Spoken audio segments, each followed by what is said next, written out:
برادران اسلام، السلام علیکم ورحمۃ اللہ وبرکاتہ۔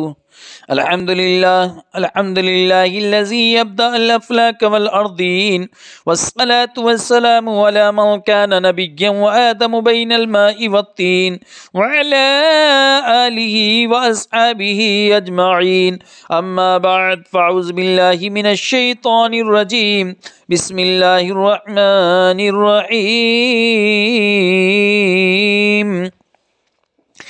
فأزلهما الشيطان عنها فأخرجهما مما كانا فيه وقلنا اهبطوا بعضكم لبعض عدو ولكم في الأرض مستقر ومتاع إلى حين، صدق الله العظيم وصدق رسوله النبي الأمين الكريم، ونحن على ذلك لمن الشاهدين والشاكرين والحمد لله رب العالمين۔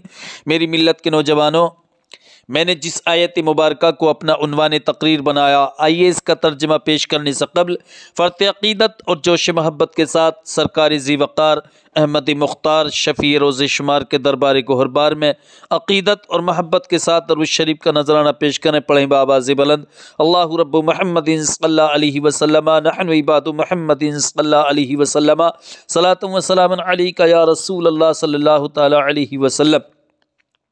میری ملت کے نوجوانوں، ہماری تفسیر قرآن کا سلسلہ چل رہا ہے اور آپ حضرات سے میری گزارش ہے کہ آپ حضرات سنتے رہیے، اپنے دوست و احباب کو بھی اس سے جوڑتے رہیے تاکہ ہم سب مل کر آخرت کا توشہ اکٹھا کریں، آخرت کے لیے نیکیاں جمع کریں۔ تو میں نے جس آیت مبارکہ کو اپنی تقریر کا، اپنی تفسیر کا عنوان بنایا، اس میں پروردگار عالم ارشاد فرماتا ہے فَأَزَلَّهُمَا الشَّيْطَانُ عَنْهَا فَأَخْرَجَهُمَا مِمَّا كَانَ فِيهِ۔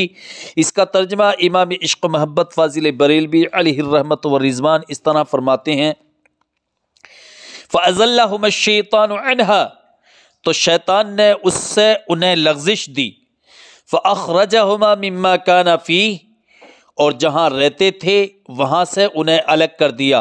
وَقُلْنَا اهْبِطُوا بَعْضُكُمْ لِبَعْضٍ عَدُوٌّ، اور ہم نے فرمایا نیچے اترو، آپس میں ایک تمہارا دوسرے کا دشمن ہے۔ وَلَكُمْ فِي الْأَرْضِ مُسْتَقَرٌّ وَمَتَاعٌ إِلَىٰ حِينٍ، اور تمہیں ایک وقت تک زمین میں ٹھہرنا اور برتنا ہے۔ میری ملت کے نوجوانوں، یہ اس آیت مقدسہ کا ترجمہ ہے۔ اب اس کی لفظی تشریح میں آپ کی سماعتوں کے حوالے کرنے کے لیے جا رہا ہوں، اس کو سننے کے لیے تیار ہو جائیے۔ رب فرماتا ہے فَأَزَلَّهُمَا الشَّيْطَانُ عَنْهَا، فا کے معنی تو اور ازلہ، یہ ذلتن کے معنی آتے ہیں لغزش، غلطی، ٹھوکر، اور ذلہ یا ذلو ذلن سے آیا ہے۔ یہ اس کے معنی ایک ہے غلطی پر ہونا، دوسرے معنی ہے پیر پھسل کر گرنا، اور تیسرے معنی ہے لغزش کرنا، ہونا، ٹھوکر کھانا۔ اور ہما ضمیر یہ حضرت آدم علیہ السلام اور حضرت حوا کی طرف لوٹ رہی ہے۔ الشیطان، شیطان، یہ ابلیس۔ عنہا، ان کے معنی سے، اور ہا ضمیر جنت کی طرف لوٹ رہی ہے، تو معنی یہ ہوئے فَأَزَلَّهُمَا الشَّيْطَانُ عَنْهَا، تو شیطان نے، ابلیس نے حضرت آدم اور حضرت حوا کو جنت سے لغزش دی، جنت سے پھسلا دیا۔ فَأَخْرَجَهُمَا مِمَّا كَانَ فِيهِ، فا کے معنی تو، اخرجہ یہ نکالنے کے معنی میں، اور ہما ضمیر حضرت آدم اور حضرت حوا کی طرف لوٹ رہی، مما كَانَ فِيهِ جہاں رہتے تھے۔ وَقُلْنَا اهْبِطُوا، واو کے معنی اور، اقلنا یہ قالا یقول قولا سے آیا ہے، کہنا اور بولنا، اور نا ضمیر فاعل ہے، اور اہبطوا یہ امر کا صیغہ ہے، یعنی اترو، یہ آیا ہے حبطا یہبطو حبوطن سے، جس کے معنی ہے اترنا، کمی ہونا۔ بعضکم لبعض عدو، بعض کے معنی آتے ہیں حصہ، ٹکڑا، اور اس کی جمع ہے ابعاد۔ عدو کے معنی آتے ہیں دشمن، اس کی جمع ہے اعداء۔ وَلَكُمْ فِي الْأَرْضِ مُسْتَقَرٌّ وَمَتَاعٌ إِلَىٰ حِينٍ، واو کے معنی اور لام کے معنی لیے، اور کم ضمیر ہے۔ فی الارض، فی کے فی حرف جار ہے جس کے معنی ہے میں، اور الارض کے معنی زمین، اس کی جمع ہے اراد۔ مستقر ٹھہرنے کے معنی میں ہے۔ واو کے معنی اور متاع کے معنی سامان۔ الہین کے معنی آتے ہیں کچھ عرصے کے لیے، کچھ عرصے تک۔ تو آیت مقدسہ کا ترجمہ یہ ہوا فَأَزَلَّهُمَ الشَّيْطَانُ عَنْهَا، تو شیطان نے اس سے انہیں لغزش دی، فَأَخْرَجَهُمَا مِمَّا كَانَ فِيهِ، اور جہاں رہتے تھے وہاں سے انہیں الگ کر دیا۔ وَقُلْنَا اهْبِطُوا، اور ہم نے فرمایا نیچے اترو، بَعْضُكُمْ لِبَعْضٍ عَدُوٌّ، آپس میں ایک تمہارا دوسرے کا دشمن، وَلَكُمْ فِي الْأَرْضِ مُسْتَقَرٌّ وَمَتَاعٌ إِلَىٰ حِينٍ، اور تمہیں ایک وقت تک زمین میں ٹھہرنا اور برتنا ہے۔ یہ تو اس آیت مقدسہ کا ترجمہ اور اس کی لفظی تشریح ہوئی۔ اب اس کی تفسیر سننے کے لیے آپ حضرات تیار ہو جائیے۔ اس میں جو بہکانے اور لغزش دینے کا معنی آیا ہے فَأَزَلَّهُمَ الشَّيْطَانُ عَنْهَا، کہ پروردگار عالم نے فرمایا کہ شیطان نے حضرت آدم اور حضرت حوا کو جنت سے لغزش دی، جنت سے پھیسلا دیا، بہکا دیا ان کو۔ تو اس بہکانے کا واقعہ یہ ہوا، اس کو بہت غور سے سنیں، انشاءاللہ آپ کی معلومات میں اضافہ ہوگا اور آپ بالکل دلچسپی کے ساتھ اس کو سنیں گے اور پھر آپ بہت مطمئن ہوں گے۔ اس بہکانے کا واقعہ یہ ہوا کہ شیطان کے دل میں آدم علیہ السلام کی طرف سے سخت حسد پیدا ہو چکا تھا، اس لیے وہ ان کی فکر میں رہتا تھا۔ ایک دفعہ موقع پا کر یا تو جنت میں خود پہنچا، یا اس لیے کہ اگرچہ وہ جنت سے نکالا جا چکا تھا مگر اب تک اس کا وہاں آنا جانا بند نہ ہوا تھا، اور یا اس طرح گیا کہ جنت میں مور اور سانپ نہایت خوبصورت جانور تھے، اور یہ دونوں حضرت آدم علیہ السلام کی خدمت کیا کرتے تھے۔ شیطان جنت کے دروازے کے باہر پہنچا، ادھر مور بھی دروازہ جنت پر آیا ہوا تھا۔ شیطان اور مور نے آپس میں مشورہ کیا کہ کسی صورت سے حضرت آدم اور حضرت حوا کو دروازہ جنت تک لے آنا چاہیے۔ ادھر شیطان نے سانپ سے مشورہ کیا کہ تم مجھ کو منہ میں لے کر جنت کی دیوار پر اس وقت پہنچا دینا جبکہ آدم علیہ السلام دروازے پر آئے ہوئے ہوں۔ یہ تجویز طے ہونے کے بعد مور نے حضرت آدم کے سامنے ناچنا شروع کیا۔ یہ دونوں حضرات یعنی حضرت آدم علیہ السلام اور حضرت حوا رقص دیکھنے میں مشغول ہو گئے، اس کا مور کا ناچ دیکھنے میں مشغول ہو گئے۔ مور ناچتے ناچتے پیچھے ہٹنے لگا، کیونکہ طے شدہ تجویز تھی، طے شدہ پلان تھا، پروگرام تھا۔ یہ دونوں صاحب اس کی طرف آگے بڑھنے لگے، مور پیچھے ہٹنے لگا، یہ آگے بڑھنے لگے، یہاں تک کہ مور ناچتا ہوا دروازہ جنت پر آ گیا، جس کے ساتھ ہی ساتھ یہ دونوں صاحب بھی وہاں پہنچ گئے جنت کے دروازے پر۔ ادھر سانپ بھی تیار کھڑا تھا، شیطان کو فوراً اپنے منہ میں لے کر جنت کی دیوار تک پہنچ گیا۔ اس ترکیب سے شیطان آدم علیہ السلام کے سامنے آ گیا اور اس کو کچھ ان سے گفتگو کرنے کا موقع مل گیا، لہٰذا شیطان تو جنت سے باہر رہا، آدم علیہ السلام اندر، اور پھر ان کی گفتگو ہو گئی۔ بہرحال شیطان ان کے روبرو ہو گیا اور جا کر عرض کیا کہ مجھ سے آپ کے حضور میں، آپ کی بارگاہ میں بڑی بے ادبی ہوئی۔ شیطان نے مکاری اپنی شروع کر دی، کیونکہ انسان کا کھلا ہوا دشمن ہے۔ رب فرماتا ہے ان الشیطان للانسان عدو مبین، بے شک شیطان انسان کا کھلا ہوا دشمن ہے، اور اس نے اپنی مکاری شروع کر دی۔ شیطان نے کیا کہا؟ عرض کیا مجھ سے آپ کی حضور میں، آپ کی بارگاہ میں بڑی بے ادبی ہوئی کہ میں نے آپ کو سجدہ نہ کیا۔ حضرت آدم علیہ السلام سے شیطان نے کہا، جس کے سبب میں ملعون ہو گیا۔ اب میں چاہتا ہوں، شیطان نے کہا، میں چاہتا ہوں کہ اس گناہ کا کفارہ ادا کروں اور آپ کو ایسے مرتبے پر پہنچا دوں جس سے آپ مجھ پر راضی ہو جائیں۔ ابلیس نے کہا، اور آپ کو مجھ پر جو غصہ ہے وہ جاتا رہے۔ یہ کہہ کر بولا کہ آپ اپنی اس تعظیم و تکریم پر فریفتہ نہ ہو جائیں۔ یہ بھی کہہ دیا، مکار تو مکار ہوتا ہے، چاروں طرف سے راستے محیط کر لیتا ہے، گھیر لیتا ہے، کیونکہ آپ کو آخر کار موت آنے والی ہے جس سے کہ تمام عیش و آرام ختم ہو جائیں گے۔ یہ بھی کہا۔ حضرت آدم نے پوچھا کہ موت کیا چیز ہے؟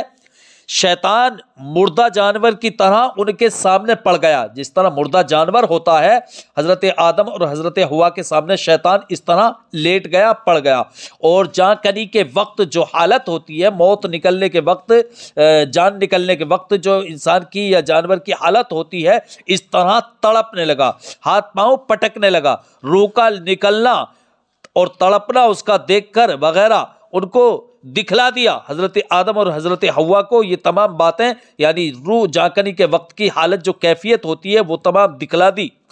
یہ دونوں حضرات اس حالت کو دیکھ کر ڈر گئے اور اس سے پوچھنے لگے کیا اس موت سے بچنے کی کوئی تدبیر ہے، کوئی راستہ ہے؟ حضرت آدم اور حضرت حوا نے پوچھا۔ اس نے کہا کہ ہاں، اس نے کہا شیطان نے کہ ہاں اس کی ایک تدبیر ہے۔ قرآن کریم نے خود اس کا کلام نقل فرمایا ہے جو شیطان نے کہا تھا۔ کیا کہا تھا؟ هل ادلکم علی شجرۃ الخلد وملک لا یبلی، یعنی میں تم کو ایسے درخت کا پتہ بتاتا ہوں کہ جو اسے کھا لے ہرگز نہ مرے۔ کون سے درخت کا؟ جس کے بارے میں رب نے فرمایا تھا حضرت آدم علیہ السلام اور حضرت حوا کو، لا تقربا هذه الشجرہ، کہ اے آدم اور اے حوا تم دونوں اس درخت کے قریب ہرگز نہ جانا۔ تو اسی کا پتہ شیطان نے بتایا کہ میں تمہیں ایسے درخت کا پتہ بتاتا ہوں جو اسے کھا لے ہرگز نہ مرے اور اس کی بادشاہت بھی فنا نہ ہو۔ کیوں یہ بادشاہت کا لفظ کیوں بولا اس نے؟ کیونکہ حضرت آدم علیہ السلام کو پروردگار عالم نے فرشتوں کی بادشاہت، آسمانوں کی بادشاہت عطا فرما دی تھی، اور جنت میں حضرت آدم علیہ السلام بادشاہت کر رہے تھے۔ تو اس نے کہا کہ جو شخص اس درخت کو کھا لے گا، اس کا پھل کھا لے گا، وہ کبھی نہ مرے گا اور اس کی بادشاہت بھی کبھی ختم نہیں ہوگی۔ اس نے یہ اپنی مکاری اور عیاری غداری کرنا شروع کر دی۔ آخرکار انہوں نے پوچھا حضرت آدم اور حضرت حوا نے وہ کون سا درخت ہے؟ اس نے وہی درخت بتایا جس سے ان صاحبوں کو منع فرمایا گیا تھا۔ فرمایا کہ یہ درخت تو سلطنت جانے کا سبب ہے۔ حضرت آدم علیہ السلام نے فرمایا کہ یہ درخت تو ہماری بادشاہت جانے کا سبب ہے، اس لیے کہ پروردگار عالم نے ہم نے کو منع فرمایا ہے، لا تقربا هذه الشجرہ، اس درخت کے قریب نہ جانا، اور اگر اس درخت کے قریب تم لوگ جاؤ گے تو خسارے میں رہو گے، نقصان میں رہو گے۔ تو حضرت آدم علیہ السلام نے فرمایا کہ یہ درخت تو سلطنت جانے کا سبب ہے، ہم کو حق تعالیٰ نے اس سے منع فرمایا ہے، اگر ہم یہ درخت کھا لیں تو اس کے اقام میں آ جائیں گے، اس کی پکڑ میں آ جائیں گے۔ اگر یہ فائدہ مند ہوتا تو ہم کو اس کے پاس جانے سے کیوں منع فرمایا جاتا؟ شیطان نے کہا، میری ملت کے نوجوانوں، شیطان نے کہا تمہیں رب نے اس کے کھانے سے منع نہیں کیا۔ کیا کہا؟ شیطان نے اپنی دوسری مکاری، دوسرا حربہ استعمال کیا۔ شیطان نے کہا کہ تمہیں اس کے کھانے سے رب نے منع نہیں کیا، بلکہ لا تقربا هذه الشجرہ، اس کے قریب نہ جانا یہ منع کیا ہے، اس کے کھانے سے منع نہیں کیا۔ تو کہا شیطان نے کہ تمہیں اے آدم رب نے اس کے کھانے سے منع نہیں کیا بلکہ درخت کے پاس جانے سے روکا ہے، آپ پاس نہ جائیں۔ کیا کہا شیطان نے؟ آپ پاس نہ جائیں، لائے میں دیتا ہوں، کھا آپ لیں۔ اگر رب نے کھانے سے ہی منع فرمایا ہو تو یہ ممانعت آپ کی شروع پیدا ہو۔ اب یہ کہا، اب دوسری چال چل رہا ہے شیطان کہ اگر آپ کو رب نے کھانے سے بھی منع فرمایا ہو تو یہ اس لیے منع فرمایا تھا کہ جس وقت آپ کی پیدائش ہوئی تھی تو اس وقت اس درخت کے پھل کو آپ کے اندر ہضم کرنے کی قوت نہ تھی، آپ کو ہضم کرنے کی پاور نہیں تھی، لیکن ماشاءاللہ بفضل ہی تعالیٰ، شیطان کہہ رہا ہے بفضل ہی تعالیٰ اب آپ قوی ہو چکے ہیں، مضبوط ہو چکے ہیں، اب آپ اس کو ہضم کر سکتے ہیں، اب آپ کو منع نہیں فرمائے گا پروردگار عالم۔ یہ شیطان نے اپنا دوسرا حربہ استعمال کیا، دوسری چال، دوسری مکاری کا استعمال کیا۔ تو میری ملت کے نوجوانوں، شیطان کہہ رہا ہے اگر رب نے کھانے ہی سے منع فرمایا ہو تو یہ ممانعت آپ کی شروع پیدائش کے وقت تھی، اس وقت اس کو ہضم کرنے کی آپ میں طاقت نہ تھی۔ اب بفضل ہی تعالیٰ آپ قوی ہو چکے ہیں، مضبوط ہو چکے ہیں، اب اس کا کھانا پینا مضر نہیں، نقصان نہیں دے گا، غرض کے ہر پہلو پر گفتگو کر گیا یہ ابلیس، ہر مکاری کا استعمال کر گیا، یہ کہہ کر قسمیں کھا گیا، اور یہ تمام باتیں کرنے کے بعد اس شیطان نے، مکار نے، ابلیس نے قسمیں کھائی، اور قسم بھی کس کی کھائی؟ اپنی نہیں، رب کی قسم کھائی، رب کی قسم کھائی، قسمیں کھا گیا کہ تمہارا میں تمہارا بڑا ہی خیر خواہ ہوں۔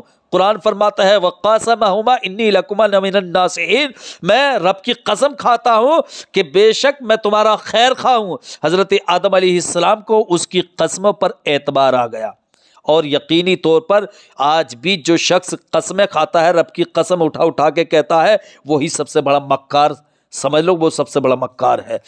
وہ یہ سمجھے کہ کسی میں یہ ہمت ہی نہیں کہ رب تعالیٰ کی جھوٹی قسم کھائے۔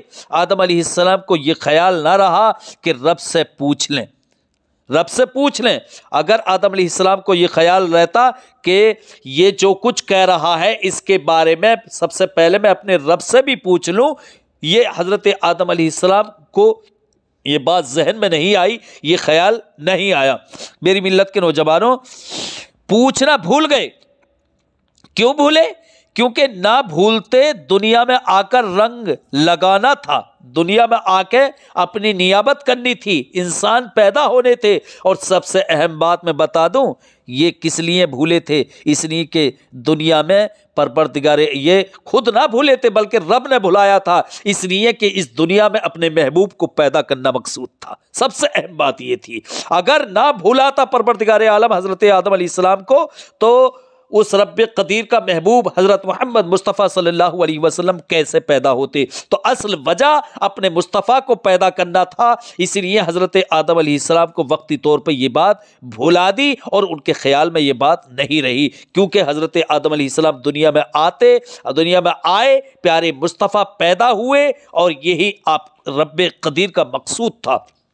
دیکھو یعقوب علیہ السلام یوسف علیہ السلام کو بھائیوں کے ساتھ بھیجتے وقت اللہ کو سونپنا بھول گئے، اللہ کو سونپنا بھول گئے۔ 40 یا 80 سال کی جدائی ہوئی، اس جدائی کی برکت سے آپ کو سلطنت ملی، اور بنی اسرائیل مصر میں آباد ہوئے۔ ہمارے حضور بدر کے قیدیوں کے متعلق انتظار وحی فرمانا بھولے، اس بھول کی برکت سے ان تمام قیدیوں کو بعد میں ایمان نصیب ہوا۔ اگر اس وقت قتل ہو جاتے تو ایمان کیسے ملتا؟ غرض کہ ہماری بھول شیطانی نفسانی ہوتی ہے، ہم بھولتے ہیں تو ہماری بھول کیا ہوتی ہے؟ شیطانی ہوتی ہے اور نفسانی ہوتی ہے۔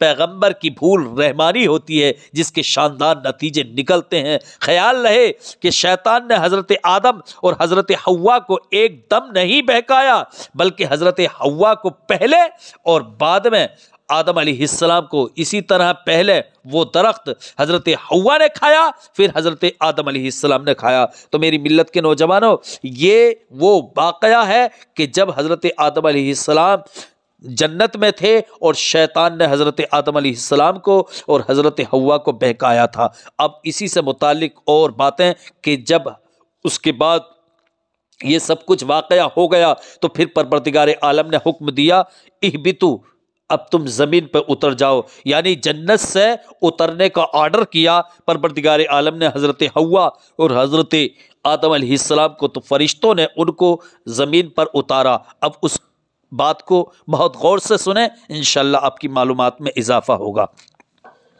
آدم علیہ السلام کے جنت سے تشریف لانے کا واقعہ جو قرآن کریم اور احادیث شریفہ اور محدثین و مورخین سے ثابت ہے، وہ یہ ہے کہ حضرت حوا نے پہلے خود دانہ کھایا، پھر آدم علیہ السلام کو کھلا دیا۔ اس کھانے کا یہ اثر ہوا کہ ان کے جسموں سے جنتی لباس جاتا رہا، یعنی جو جنتی لباس پہنے ہوئے تھے وہ جنتی لباس ان کے جسموں سے اتر گیا، اور وہ حضرات برہنہ ہو گئے، ننگے ہو گئے، مارے شرم کے انجیر کے درخت کے پتوں سے اپنے جسموں کو چھپانے لگے۔ اسی حالت میں رب کی طرف سے ندا آئی کہ اے آدم اور اے حوا، کیا ہم نے تم کو اس درخت سے منع نہ کیا تھا؟ اور کیا تم سے یہ نہ کہا تھا کہ شیطان تمہارا کھلا دشمن ہے؟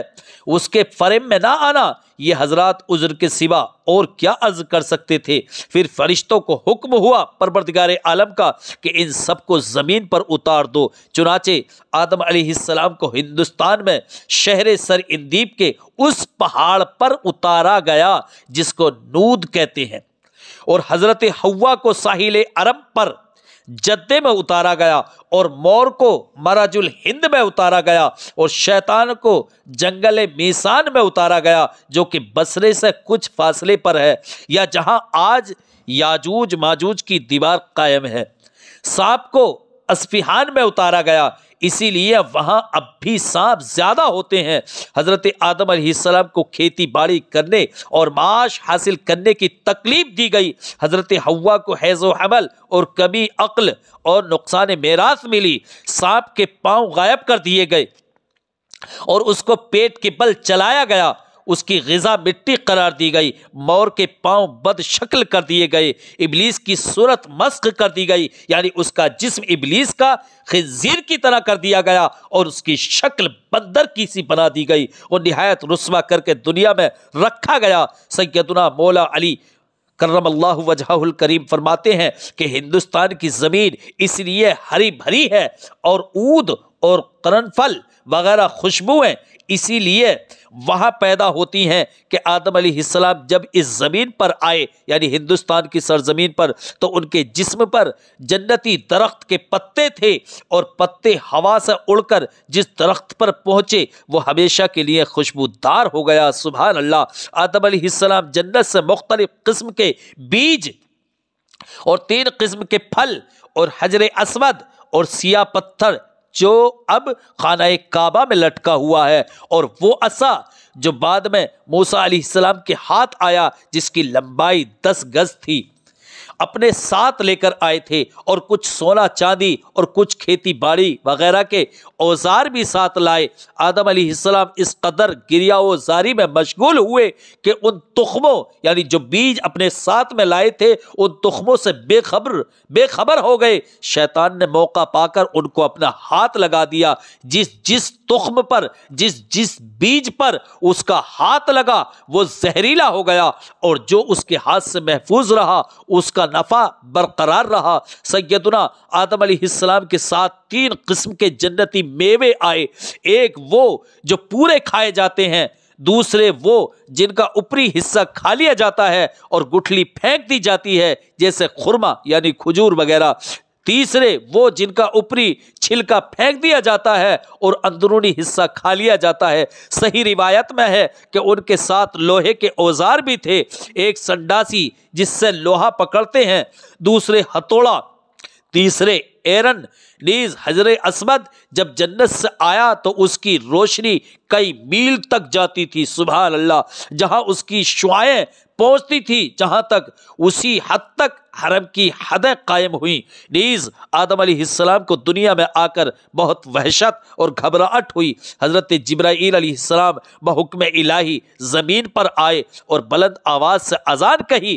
جب آدم علیہ السلام نے اذان میں حضور علیہ السلام کا نام سنا تب ان کی وہ وحشت دور ہوئی۔ یہ تمام واقعات صحیح احادیث سے ثابت ہیں جن کو شاہ عبدالعزیز محدث دہلوی نے تفسیر عزیزی میں اسی مقام پر جمع فرمایا ہے۔ ذریعہ معاش کیا تھا ان تمام حضرات کا اسی تفسیر عزیزی میں ہے کہ سب سے اول کپڑا بننے کا کام آدم علیہ السلام نے کیا اور بعد میں آپ کھیتی باڑی کے کام میں مشغول رہے۔ نوح علیہ السلام کا ذریعہ معاش لکڑی کا کام تھا یعنی بڑھئی پیشہ، ادریس علیہ السلام کا درزی گری، حضرت ہود اور صالح تجارت، حضرت ابراہیم علیہ السلام کھیتی باڑی کرتے تھے، موسیٰ علیہ السلام نے کچھ مدت بکریاں چرائیں، داؤد علیہ السلام زیرہ بناتے تھے، سلیمان علیہ السلام اتنے بڑے بادشاہ ہو کر درختوں کے پتوں سے پنکھے وغیرہ تیار کیا کرتے تھے۔ عیسیٰ علیہ السلام